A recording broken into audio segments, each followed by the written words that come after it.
Hello and welcome to We Will Manage, the podcast exploring the weird and wonderful world of work. We're two young professionals figuring out our careers one conversation at a time. And today we're talking about trust. So, stick around to hear if I was hit on by my manager, how trust equals health, and why you should keep your sentences crispy.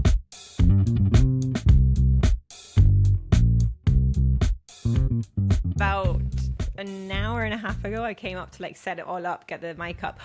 Actually, story, yesterday going through security, because if anyone's watching this on our YouTube channel, instead of listening, I have a very different background today because I'm in Scotland. So yesterday going through security, he asked me, is this your suitcase? And I was like, yeah. And he was like, we've seen this very long metal object with the mic stand. And I was like, oh, that's a mic stand. And I got it out and he looked at it and he was like, it's very big, but I guess it's not sharp. Here you go. It's like, oh my God, did I almost just have my mic stand taken off of me? Yeah, weird. You should have just said, it's from IKEA. Yeah, it cost €10. I swear it can't do any damage.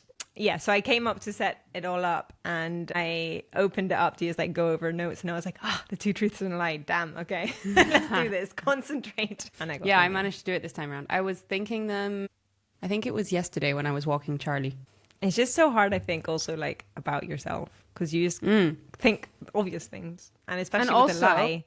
Yeah, and also with you, trying to trick you, literally everything about me.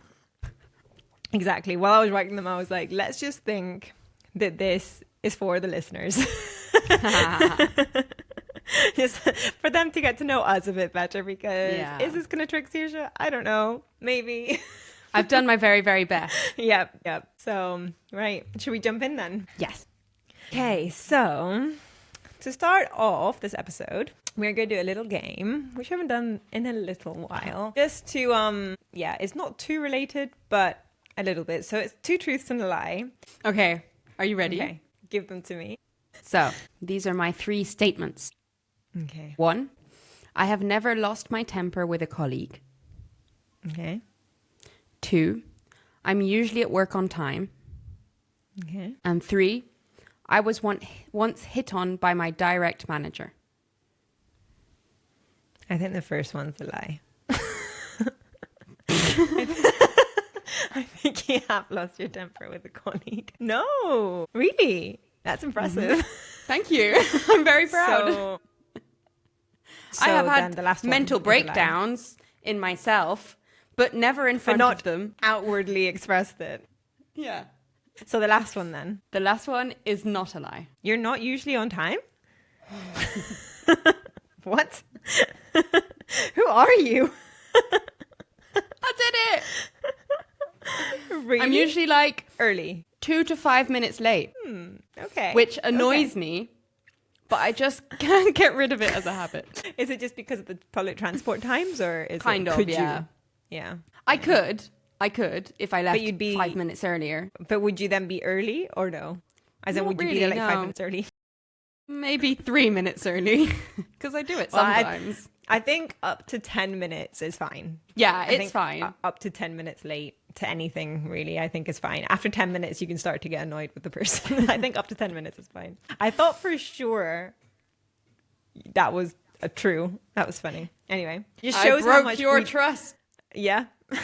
It just shows how much we don't know about each other's work lives. Yeah. I think also it shows that I know you well enough to know what you know and think about me to try and trick you. Definitely. Right, my turn. I've met a celebrity before. I've had photographs I've taken published in a magazine. And I've watched the entire Harry Potter saga in one sitting.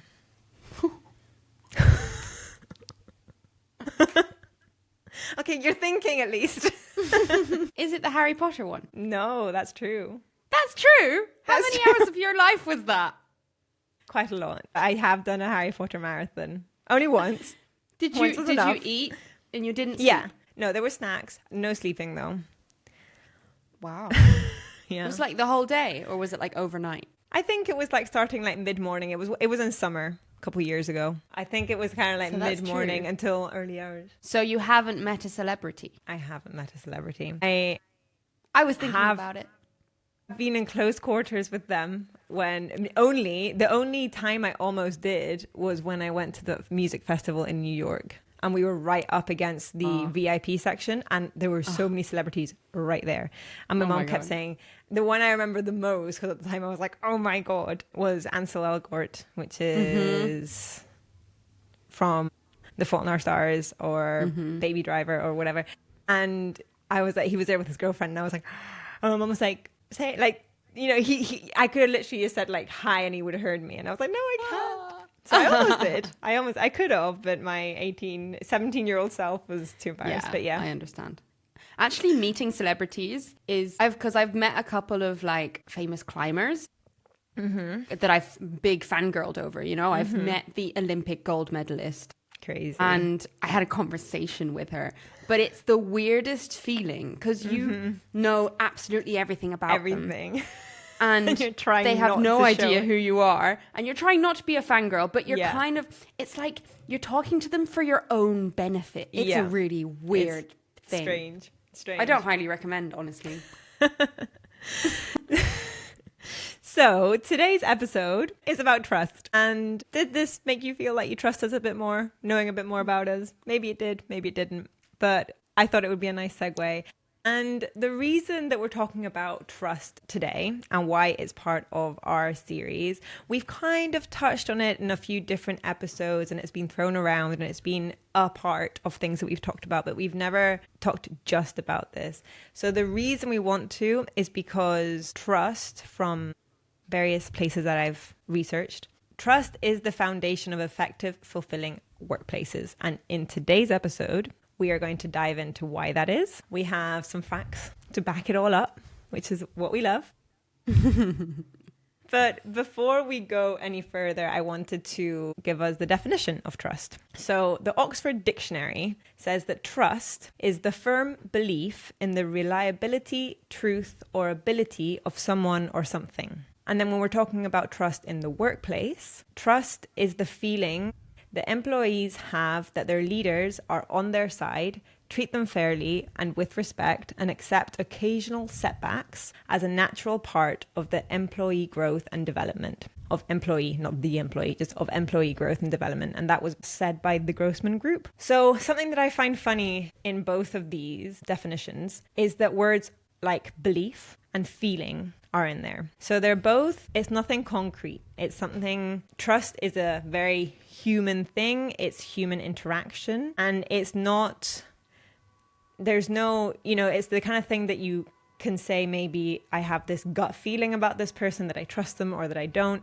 But it's very hard to say, okay, because of this, and this, I trust them. You either do or you don't. And to this point, so the main two kind of places that I did research, as well as just kind of looking up articles and stuff, were two TED Talks. So one is called How to Build and Rebuild Trust by Francis Frei, that we're going to dive into quite a lot. And another one is from Simon Sinek, which we've actually talked about before in one episode you did that we were talking about why. I can't remember what episode it was though. I think it was leadership. Leadership, possibly. So episode 2. Or like management and leadership. Yeah, management versus leadership episode. So this one is called, the TED Talk by Simon Sinek is called First Why and Then Trust. So, you know, why is his big thing. And he says in this video that just showing up and doing what you say you're going to do doesn't make people trust you. It just makes you reliable. Whereas you can have friends who are total screw ups and just have not got their life together in any way, shape or form, and you trust them. So like, it's not even, obviously reliability can be a big part of trust. And I think that can help build it or not, but it's not even the main thing at all.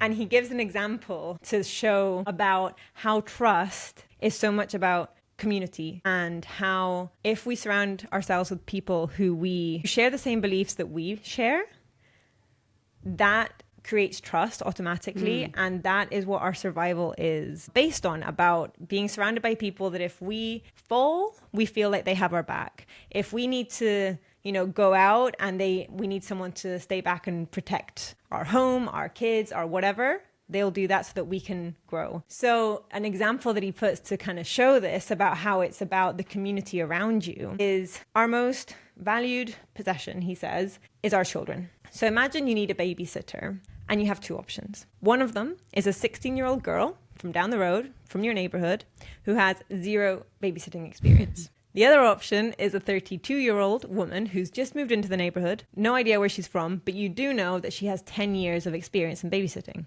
Which one are you choosing? 16-year-old. Why? Yeah. Why? Because you know her background. Yeah, exactly. So why do you trust? It's just so interesting. So yeah. It's a very, I love that it is something that is, I think it does tie in with last week's episode about more spiritual things, because it does come down to this gut feeling, to this kind of trusting your instincts, because we will kind of go into what are the components of trust that have been kind of studied, and the things that do show, maybe will encourage us to trust something more or less. And actually, reliability isn't in there as one of the things when we're talking about trust in general. But then when you go into maybe more specific workplace and how you want your leader to be and how to trust your leader, then it does play a bit of a role. So something I thought was very interesting, just to show how important trust is in the workplace, which absolutely blew my mind. There's a study done by the Harvard Business Impact, and they say a high trust organization is one in which employees feel safe to take risks, express themselves freely, and innovate. When trust is instilled in an organization, tasks get accomplished with less difficulty because people are more likely to collaborate and to communicate, one of our favorite words, with each other in productive ways. And as a result, outcomes tend to be more successful. So they're basically saying that trust and success are directly linked. And I mean, that doesn't surprise me. It doesn't surprise me at all. It sounds very obvious, and yet it's something that I don't think is particularly sought after, as in it's not something that management or leaders is something that they focus on in a lot of situations, which is interesting because it does sound so obvious without these stats that I'm about to tell you from the same study from Harvard. So people at high trust companies report, are you ready? Because this blew my mind. 74% less stress, 106% more energy at work, 50% higher productivity, 13% fewer sick days, which very interesting. Yeah. 76% more engagement, 29% more satisfaction with their lives in general, and 40% less burnout than people at low trust companies. And then you've got the contrast of employees at low trust organizations, and it says they're often bogged down by office politics and infighting, which obviously leads to just attention being taken away from whatever goal that you've got that you're trying to achieve. They are more likely to withhold information and hoard resources because they don't feel safe sharing them. And as a result, decision making is slower and less effective. So, yeah. I feel like it sounds obvious, and then managers, when they're in the situation of having to manage people, they're so focused on results that it just, I mean, like most things that are anything other than getting your people to do what they need to do, it just gets kind of deprioritized. And it's so hard to put actual numbers on. Like, obviously, this is a study, and this is something that you could bring up in a meeting. But apart from actual studying it, it's not something that's talked about in monthly meetings or semester plans or things like this, Yeah, it's a bit like, which might be I'm going to say it, it's a little bit maybe like running a country where people complain that the government isn't very open with the people about all the decisions. And I think to a certain degree that's necessary, probably inside of a company as well. But when we get to listener questions and dilemmas, so many of them are about not trusting their management because they feel like everything, they don't have any kind of say, and any kind of office decision making and politics is all behind closed doors, and they don't know anything about it until the final decision's made. And then that generates kind of this insecurity and mistrust and all of this. I think to some extent it's normal. You can't share absolutely everything with your employees. It wouldn't make sense. But I think there's definitely an in-between where you can make it feel much more open, much more transparent. So according to Frances Frei, the components of trust are 3. We have authenticity, rigorous logic, and empathy. And she says that if any of these wobble, then trust is threatened. And she then goes in to talk about what can you do when these wobble to regain trust. Because I feel personally that for someone to gain my trust isn't too hard. For me to trust them again after they failed is a lot harder. I think if someone, a little bit like innocent till proven guilty kind of mentality, like if you don't give me a reason to not trust you, I might, again, it's a gut feeling, so I might not trust you and I don't really know why. But if you've given me no reason, I probably will trust you. Yeah. But then if you break that trust, it can be really complicated to get it back. I think I'm definitely maybe too trusting. I mean, I don't dislike it about myself, but it's very difficult for me to meet somebody and think that I don't trust them. Although I have to say that I really do feel when people aren't being authentic, and I really dislike that. But I don't not trust them in how they're going to act with me. I just kind of don't trust in who they show themselves to be, you know? Yeah, it makes you question, why are you not being... Yeah, like I wouldn't want them to be my friend, but I could probably still work with them. Yeah, exactly. And she says that the most common wobble is empathy.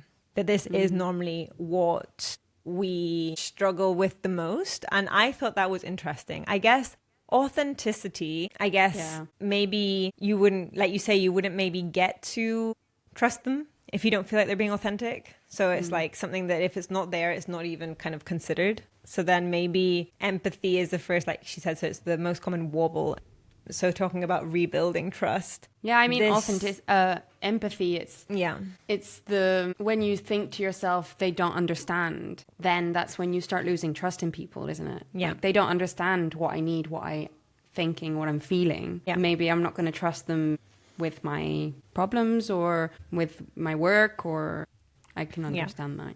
Yeah. She says that the mobile phones are the biggest distraction magnets that there are, and that it's very hard to create empathy or trust in their presence. And she says this because basically her premise for saying this is that if you don't feel like people have your best interest at heart, then they're not going to be listening to you in an empathetic way. They're not going to be understanding you in an empathetic way. And that they're maybe too self-distracted, which I thought was a funny way of putting it. So I guess it's just like not feeling seen, I guess it's what it comes down to. Like you can't understand what I'm feeling because you're not trying to understand what I'm feeling because you're too self-distracted right now. Yeah, exactly. The first thing that came to my mind when you started talking about like the elements in trust was respect. I think just simply feeling respected and that person respects your opinions and your work, whether you make mistakes or anything, that doesn't change anything in terms of respect. They can still respect you as a person.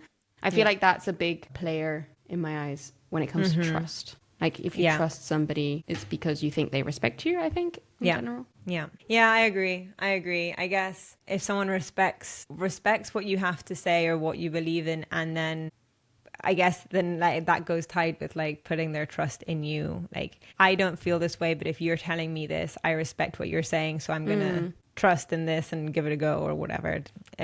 Or just respect you enough to have a conversation about it and be like, I hear what you're saying, and I might not understand why you're saying that, but I respect that that's what you feel or think. Yeah. Even though I disagree, and this is why I disagree.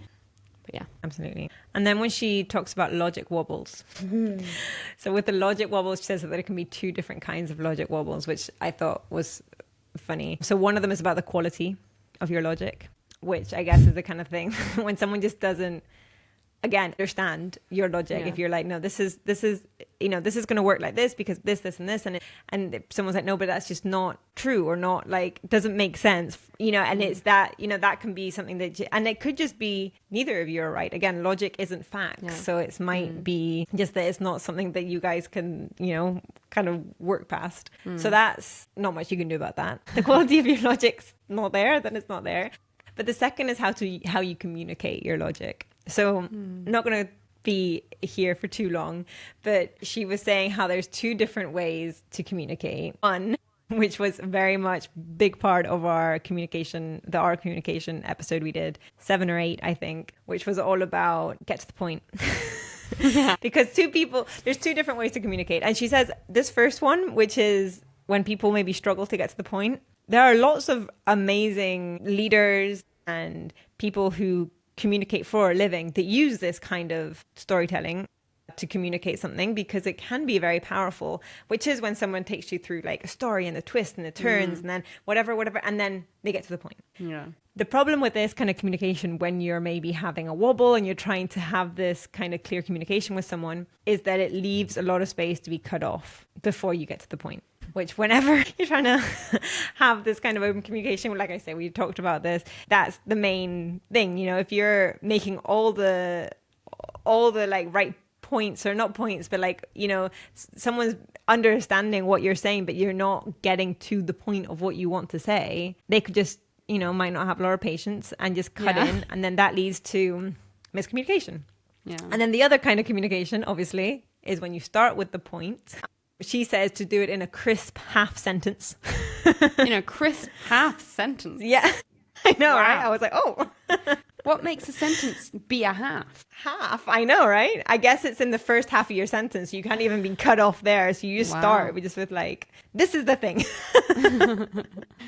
Problem is here. Yeah. And then when it comes to an authenticity wobble, I mean, this is something that it's just to be you. And I feel like if someone doesn't feel you're being authentic when you are being yourself, there's not much you're going to be able to do about that. If we're talking personal level, I feel like it's just someone that, like you were saying before, you wouldn't want them to be your friend. Even if, you know, maybe they are being authentic, maybe it's, you know, we also went into it in our, I think, 2 episodes ago, possibly, that we were just saying, you know, you're going to attract the right kind of people, and the ones that you don't attract, then that's fine. And you can just let them move on. And that's, you know, whatever, it's not meant to be. But like you were saying before, humans can totally sniff out in a moment if someone's being authentic or not. Again, what is it? What is it about it? There's not like, oh, well, if someone does this, that means they're being unauthentic. Yeah, no. Inauthentic, unauthentic. I feel like there's maybe things that people do when they're lying that could maybe be linked. Trust must have so many different levels. Like, I keep giving myself examples in my mind to think, okay, do I trust this person that has this characteristic, or do I trust that person? And then there's so many levels of, do I trust them? I mean, it's like what you said. Do I trust them to stick to their word? Do I trust them to not do anything bad to me? Would I trust them with my child, for example? Yeah. There's so many different levels of trust. Levels of trust. I feel. Yeah, definitely. 100%. And it's just, as it's such a, I think in a lot of places I was seeing that it's a very human thing, that it's something that humans do. I guess with animals. Complicated. Yeah, I guess with animals, they trust or they don't, you know, and it's that simple. They trust their own kind, their herd. They don't trust if it's not their herd. And like Which that, I feel like that's kind of a micro or a macro example of what you were saying at the beginning. Yeah. Like, because in their own herd, their objectives are the same, you know, like they know that they all want the same thing, which is survival, usually. Survival. Whereas numbers. Yeah. So whereas they're going to have humans have so many other things to think about because we're way over survival. Yeah.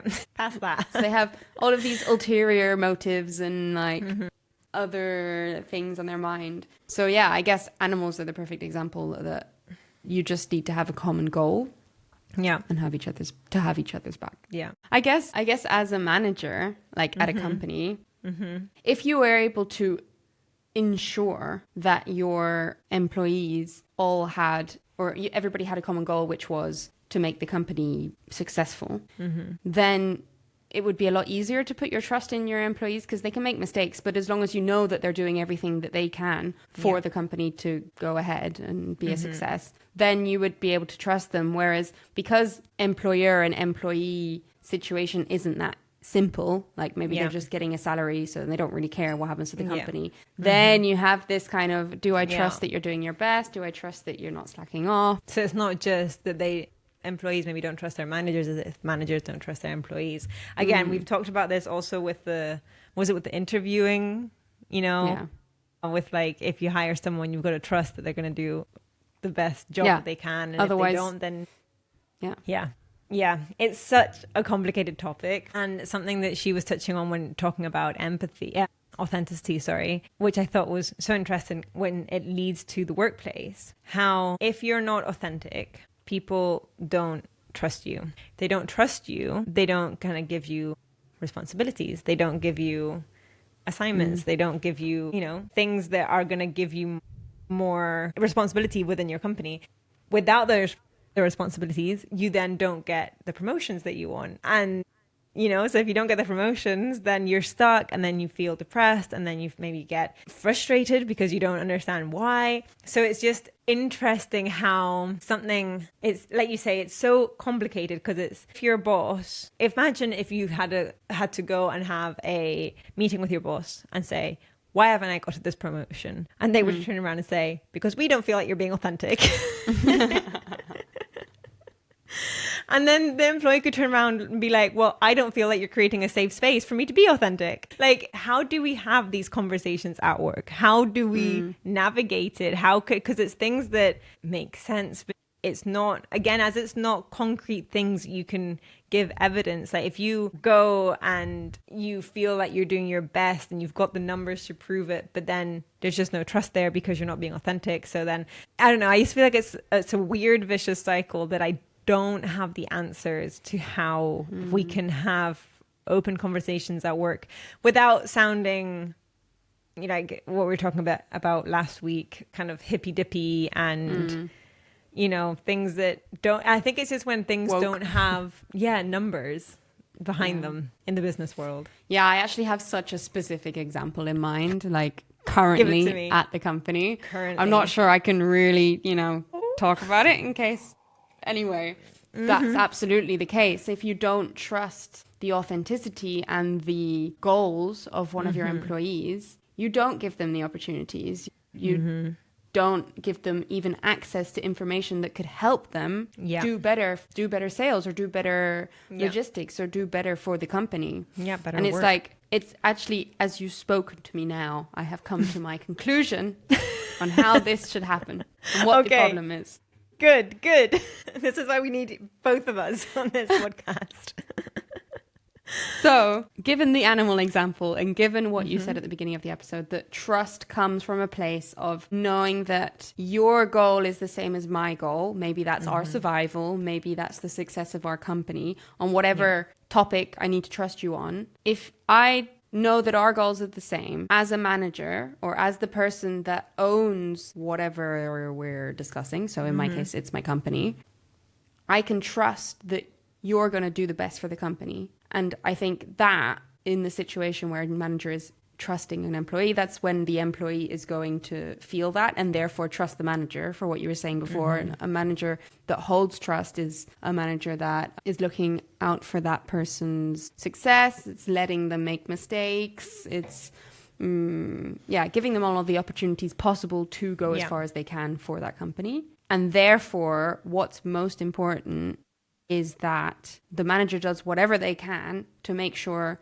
that their employees' objectives are the same. So I think in a situation where you just have a manager paying a salary to an employee to do work, it's a difficult situation to gain that trust because unless you don't incentivize them in another way to do whatever they can or do their best towards the success of that company, how can you know? How can you even expect them to do their best? Yeah. That is the conclusion of my conclusion. I think it depends on the environment that there is at a workplace. One person changing that is really hard. And for sure. It's up to the managers 100% to create a space. And an example. So the study I was saying before, the Harvard Business Impact, they said that the 3 things that they recommend that leaders do to foster an environment of trust is to be transparent, to be authentic, which you've touched on, and to be reliable. So going in a bit into each of these, in the be transparent, they say, share information openly and candidly. Don't withhold resources from employees or make decisions in secret. Which, like I say, I think that's a lot of the questions that we had come in is people feeling like that's exactly what was happening, that things are happening in secret. When things do come out, they're very surprised by where this decision even came from because they didn't even know it was a conversation that was being had. Yeah. to provide regular feedback, which I think just in a workplace is just so essential in any way. If you can give feedback to your employees, preferably if it's going to be negatively in a constructive way, so positive and negative, emphasis on the positive as well, because I think that's something that is very often not done, that when something's done well is what we expect and assume. So we just kind of, don't touch on that and just only have the conversations if something's gone wrong, which again, at the beginning, when we were talking about trust in the workplace, one of the main elements of it is that employees feel that if they make a mistake, their leaders will understand that it's a natural part of progress to experiment, to get further, to innovate. You're going to make mistakes. It's just impossible to not do so. So like expecting perfection is just creates a level of stress for everyone involved that doesn't need to be there. So I think that's a big thing, to give feedback both positively and constructively. Yeah, I think it's fine to like expect for like perfection because expect perfection because you trust in that person that they are capable of that. But if that doesn't happen, that's okay, and then you take that on board, and when it does happen, and learn absolutely from it. Celebrate that. Yeah. Yeah, absolutely. Because it's so easy to get, like you say, it's so easy to get caught up on when somebody at work shares something with you for your feedback. You're going to scan through it and be like, yep, good. This, I think we should change that. And it's not easy to remember to say, this is such a brilliant job. This here, I think we can make it better. Because you can get caught up in, okay, you've asked me for my feedback. This is all fine. This is what I'm giving you my feedback on because I have something to say. Like I had a meeting today where somebody at the company was presenting a new website that we're putting together. And I was kind of the coordinator of this project, but they wanted to share it to the whole team at the same time to get everybody's feedback. So they started sharing it, and very quickly everybody started giving their feedback, and then it was a lot of feedback. Overwhelming feedback, yeah. And I know that it didn't come from a bad, like a mean place, but I definitely caught that because of all of our conversations. I caught on that quite quickly. And when it came to my turn to talk, I said, first of all, well done. Basically, we'd prepared a template, like a design template on a design program. And then he transferred that to a website builder. So it's not, you can't do exactly everything if you're not a coder, Yeah. And I said to him, first of all, brilliant job, because you've gotten really close to our template, and I know that that's not an easy thing to do. And then I think maybe this we could do better. I tried to start with well done, because nobody else did. No, absolutely. And I mean, I noticed that a lot with when I given a project, especially when it's branding or video. When it's like a music video or something, and people will immediately go to this is wrong, this is wrong, this is wrong, this is wrong. And I think such a big part of feedback is just as important to know what's right. Because then if I know that you liked this, this, and this, but didn't like this, this, and this, then it can really help to know how to fix the things that you don't like. Fixing the others, yeah. If you say, I don't like these things, and you're like, but did they like the video at all? Like, what did they think of the rest of the... Like, is it what they had in mind? Is it not?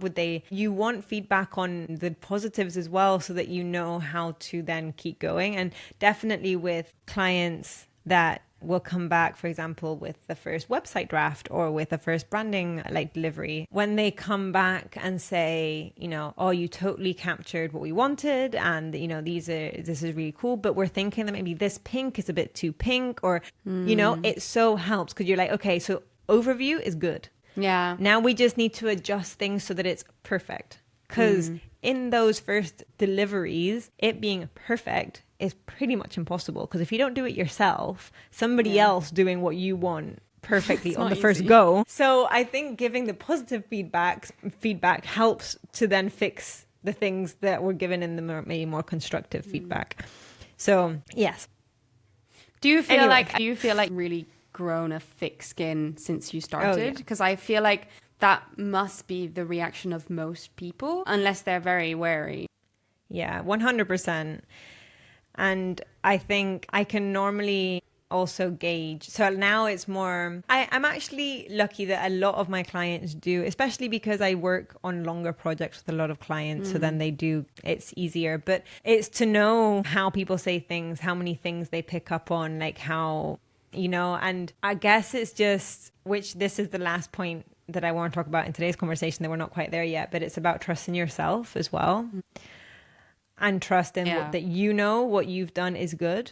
And if you know that you've given your best, I think you can put a bit of space between yourself and the feedback. Absolutely. And 100%. Yeah. It's about not taking it personally as well. Like, I think we can get so attached to our work and feel so passionately about it that attack on our work can feel like an attack on us. And that's so not the case. The more effort you put into something. I've been working for the past few days on some pitch slides and an Excel sheet. Like, it isn't my baby. It's not a passion of my life to work on Excel sheets. We heard last week that pitch decks I quite enjoy, but like, it shouldn't be something that I should be defensive about, but because I've put so much work into it, like hours and hours and hours. Yeah.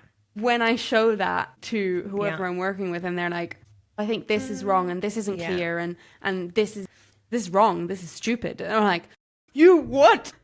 Say it again to my face. And I think also it can be, depending on how it's done, if it can feel constructive, then it can feel almost motivating because, like you say, there are things that you can not see because you're so in the project. And then as soon as someone points out, and this isn't clear, or maybe, we're missing this thing that we haven't highlighted that needs to be highlighted because it's important or whatever, then if it's said in the right way and they're also like saying it in like a passionate way to make the project better, then it can almost be exciting. And it's like, like this thing that I'm already excited about, you're right. If we add this, that could be, so much better or whatever. But the problem is that it normally isn't. Like you say, it's normally like that's stupid kind of feedback. And then it's like, This is a thing though, because any feedback, any criticism can be constructive and it can, like you say, make things better. And obviously if you've spent so much time on something, you can be grateful for somebody wanting to put their energy and their time into it to make it even better than what it already is. It just depends so much on how the message is given to you, how the message comes across. It's light years difference. Yeah. Also, it's probably quite, I think it also changes a lot how honestly you're actually asking for feedback. Because sometimes you are just showing someone to be like, look what I did. Isn't it amazing? Right? Isn't it amazing? Look. And then when someone goes, actually, it's fine, or actually, then you can be like, what? Excuse me? Or if you're actually I don't care, actually. I wasn't actually asking you, okay? But when you say, can you nitpick this for me? And like, I want this to be as good as possible. So like, tell me like anything that you would change. Then obviously you're also, how you're prepared to hear what you're going to then hear is going to be different. Totally. So yeah, I think there's a lot of different things that go into it. And the last thing that's in the transparent section is to encourage, this is just take us back. So we're talking about to our topic. Yeah, we're talking about that provide regular feedback point really to come. So we're talking about the things that leaders can do to foster an environment of trust, to create an environment where employees can work as a team. Also, another tangent, just there when you were talking about flow and stuff, when working, I think a team where there's trust and therefore all the things that we were talking before about will lead to a more flow open like situation to work in. If there's that kind of like teamwork where people are bouncing off of each other and you're kind of progressing and you're not worried about saying something and somebody going, no, that's stupid, shut up. Flow is definitely more likely to happen, which we've already talked about last week, will lead to way better results. Higher efficiency, yeah. So we were talking about the things that leaders can do, and the first one was be transparent. So the things we've been talking about so far are about being transparent. And the last one is to encourage open communication. So to create an environment where employees feel like they can speak up and give their opinions without feeling like they're going to get shut down. So all that's inside of be transparent. Then in be authentic. So I think we've already touched on this a little bit, but yeah, when talking about leaders, I think, so they say leaders become more authentic when they begin with knowing who they are, what they value, what they're good at, how emotionally intelligent they are, and how others perceive them. So that's how the leader themselves. Yeah, the leader themselves being self-aware is how they can take a step towards being authentic. For sure. And then inside of being authentic as well is to show vulnerability. So again, this is something that I think a lot of them don't want to do because it feels like loss of power. So if you're vulnerable, then you feel like, you might not get respected. And I think it's completely the other way around.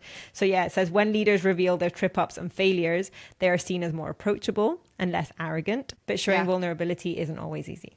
So yeah, I can definitely relate to that. Like working with people that aren't easy to work with always.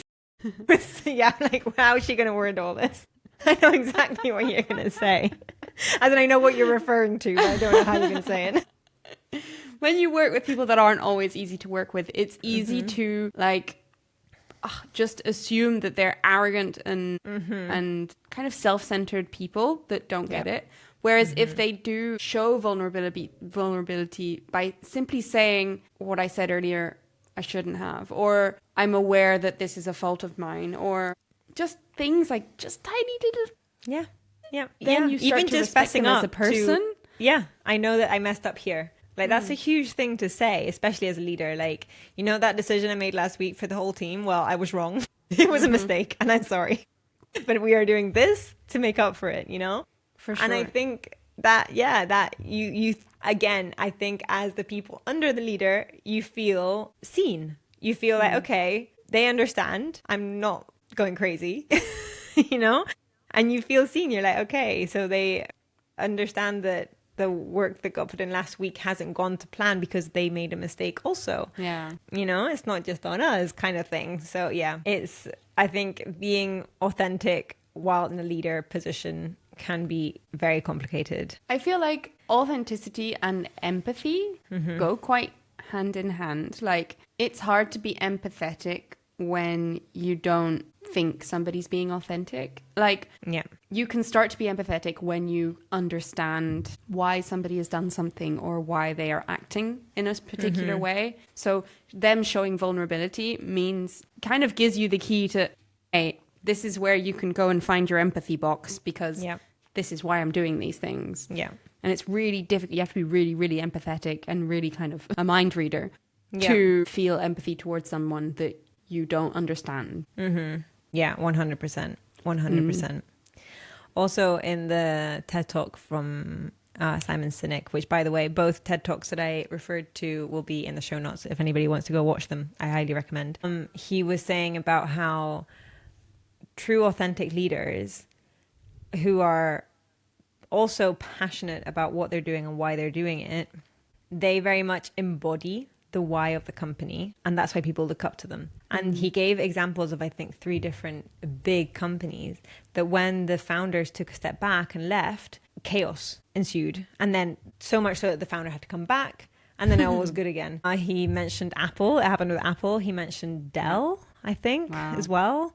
And I can't remember what the third one he mentioned. And he said all of them, they were like doing really well, really well, to the point that the founder was like, okay, I can take a step back. But when they left, people were like, didn't have that like passionate leader that embodied the why of the company and why everybody was there. So everyone just kind of felt lost, and it just all went wrong, and they had to come back, and then again it was fine. So that just shows how important it is to have that kind of that figure there of, you know, power and reason, and like this is, you know, motivation. And the last one is be reliable as a leader. So inside of these we have follow through on commitment. Employees will quickly lose faith in a leader if they can't rely on the leader to do as they say. Establish expertise. Employees don't expect their leaders to know everything, but they do need to hold a certain level of confidence in their leaders' capabilities. Yeah, like we said, when they do fess up to doing something wrong, making a mistake, it just makes them human.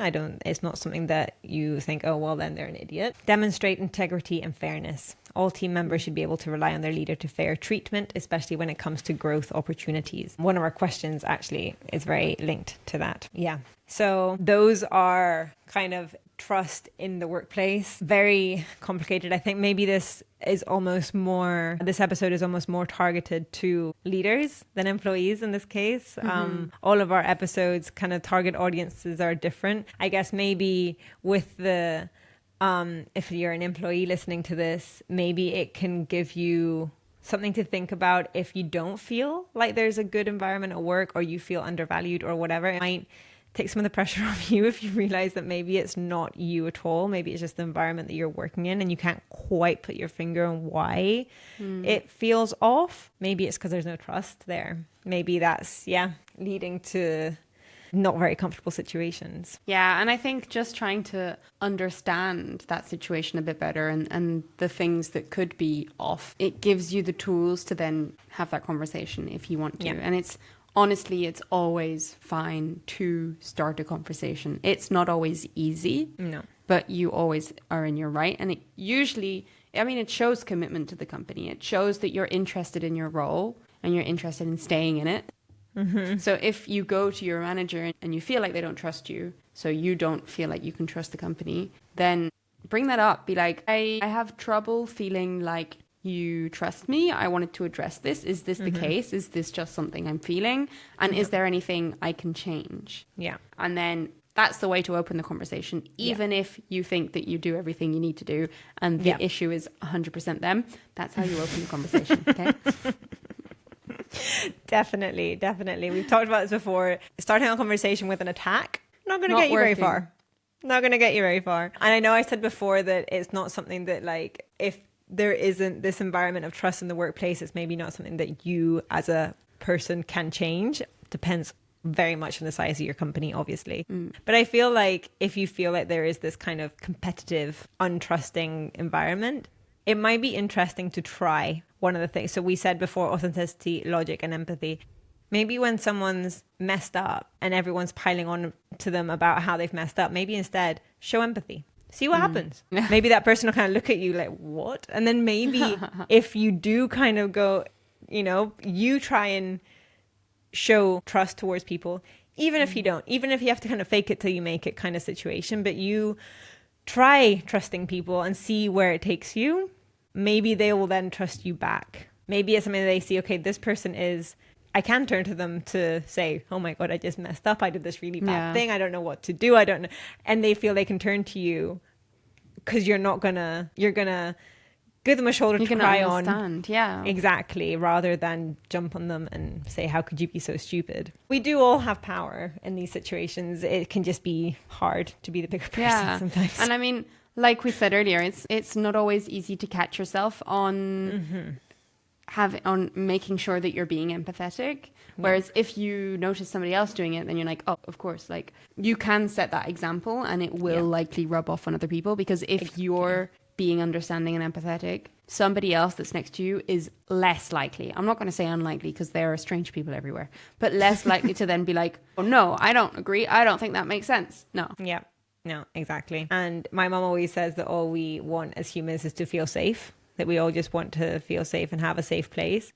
So if you give people that safe place, I think it can lead to a lot of very positive outcomes. Yeah, definitely. So the last little thing I want to talk about is trust in yourself. I think the foundation of having kind of that confidence at work and being able to show trust and all that, I think you have to trust in yourself first. I think it can be really complicated. I think this is something we're going to definitely be diving into next season when we talk about things like imposter syndrome.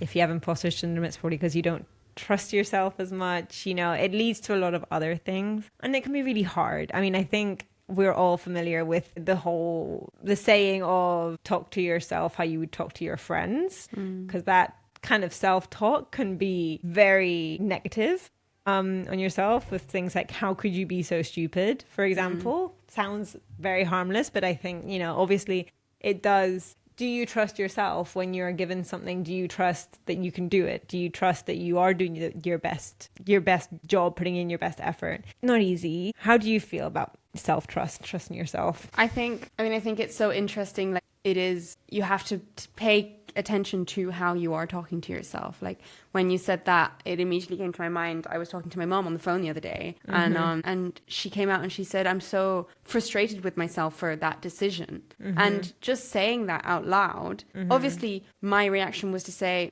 no, but you shouldn't be, because, you know, we've gotten this out of it and that out of it. But what I said to her is, I totally understand, because I know that feeling very well, and I do that to myself a lot. Like I will absolutely beat myself up if I make a mistake. Whereas if it were my partner or my friend, or I would, you know, you would try and find all of the learnings and just, it's okay. Like everybody makes mistakes, but to yourself, you absolutely totally beat yourself up. I mean, it's what we would expect from our leaders. We were just saying that a part of, you know, that if you make a mistake, you'd hope that they would understand that you're human and it's part of the process and it's okay and we will move on.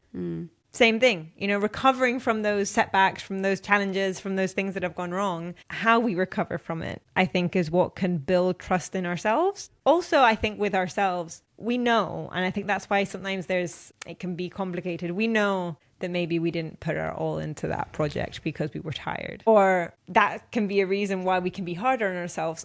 Yeah. We can also know that I was feeling really sick that day and I still tried to put the effort in, and I still try. It's things that only you can know about yourself. You know that you only got 6 hours sleep, so you can say, okay, I made a mistake on this. Of course I made a mistake on this because I was tired. I was recovering from whatever, but we don't. We just go straight to the negative. Yeah. So but I do think also when somebody is, for example, criticizing, be that constructively or not, something that you have worked on, if you are able to believe that it is your best work and just be confident in the fact that it is good work, like, you know that, and what they say, it's a lot easier to extract whatever's constructive when you know that the work itself is good, and you can be like, okay, what you're saying, I understand, and that's something that we can maybe do better. Whereas if you're a bit defensive about it because you're not because you're unsure,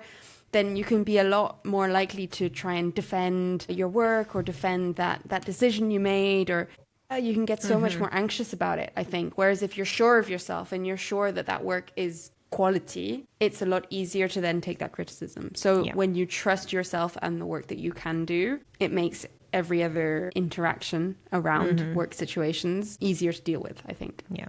I think for me, something that I have maybe struggled with when it comes to trust in myself, I think maybe it comes from being a perfectionist. I don't know. I feel like if I worry that the line between saying it's okay because you're human, so it's okay to make these mistakes, and making excuses can be very thin. So I worry that I need to be hard on myself now so that this doesn't happen again, and not just give excuses because I know I could have done better. Yeah. You know? And I totally understand. That line can get really blurry where I feel like, no, I'm just giving myself excuses right now. And no, I'm not giving myself excuses, because I can't expect to be perfect all the time and not ever make one single mistake. And we're going through life for the first time. Like, obviously you're going to make mistakes and things that if you're in that same situation again, you'll be like, no, I'm not going to do that again because that didn't go great. But there's no way of knowing, and you can ask people for advice and all sorts, but at the end of the day, it's your decision. I realized that when people, like you were saying, when your mom said that to you of, I'm really frustrated with this decision, and people go, oh no, but it's okay. And I feel like saying that to them, don't make excuses for me. Like, I shouldn't have done that. And then that's where am I being too hard on myself? 95% of the times, yes. Sometimes you need to give yourself a kick up the bum and be like, no, come on, get on with it. And that's also fine. But yeah. I do think, though, that in experience, because I am somebody that can be really hard on myself if I do make a mistake or not do something as well as it could have been, or whatever. And I've kind of analyzed that because it's something that really sticks with me. It really sits with me. And I struggle then to move on from that feeling. And I've had this conversation with my loved ones. Like, why do I do that to myself? You know, once it's done, it's done. It's forget about it. You know, I mean, beat yourself up for 5 minutes and then forget about it. But it doesn't. It just sits with me. And I do think that that's a big thing about if you hold high expectations for yourself, if you're a person that in general holds high expectations for yourself, then when you disappoint yourself, it's easy to disappoint yourself because your expectations are so high, but also it's so frustrating. Yeah. Whereas if you in yourself, you're like, I'll probably get something done and it'll probably be of average and of okay quality. It'll be fine. When it'll you be then, passable. Yeah. When you then make a mistake, you're like, expected that, you know? Mm-hmm. So I feel like holding expectations and trusting yourself are so different things. Because I feel like I trust in myself really well. And that's why you have expectations. And so I have really high expectations for myself. But then that means that when I do make a big mistake, it's so terrible. I guess it's just reminding. It's that saying of shoot for the moon. And if you don't get there, you're still in the stars kind of thing. Like it's, I guess, to then remind yourself, okay, I didn't get there, but I did such a good job trying to get there, you know? And that's, I guess, the way to not be too hard on yourself and to, it's not easy. It's not easy. It's not easy to trust in other people. It's not easy to trust in yourself. But yeah, I think empathy and compassion for others and for yourself, I think is the way to do it. Absolutely. I actually was in a bookstore today and there was a book that I picked up. And it said on the back, a book that will not only make you believe in second chances, but that will have you like chasing them or wanting them or something. And I think that's something that a lot of people are like, nope, I don't do second chances, you know, and are very unforgiving and don't want to put that trust back when it's been lost. It's hard. Some of the tips that I've put for building self-trust is to self-reflect. So when you are having those moments of being so hard on yourself, to check yourself on how you're talking to yourself, like we were talking about, and to also take time to acknowledge, you know, I think we've all also seen the kind of Instagram posts of things like I keep being hard on myself and then I realize it's because I keep raising the bar or something like that, you know? So to take a moment and be like, no, okay, in the last year, what have I accomplished? What have I done? You know, restore some of that trust in what you're capable of. Not just in a professional proportion sense. Of things. Yeah. Is it okay that I missed this train? Yeah, exactly. Because maybe getting out of bed that morning was like already a huge win. To take mistakes as a learning from experiences that we've talked about, and to celebrate your achievements. The same that we're saying to celebrate colleagues for the good things they do, also do that with yourself, you know.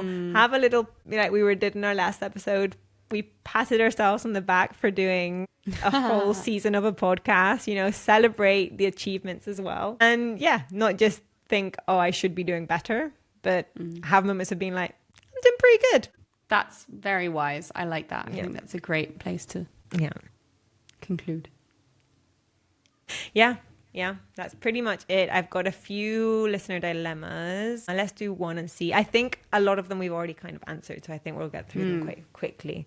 So the first one is, our new manager checks in on every detail and rarely lets us make decisions on our own. It feels like they don't trust us, and as a result, it's making the team put less effort and initiative into the projects. What can we do? Managing? Yeah.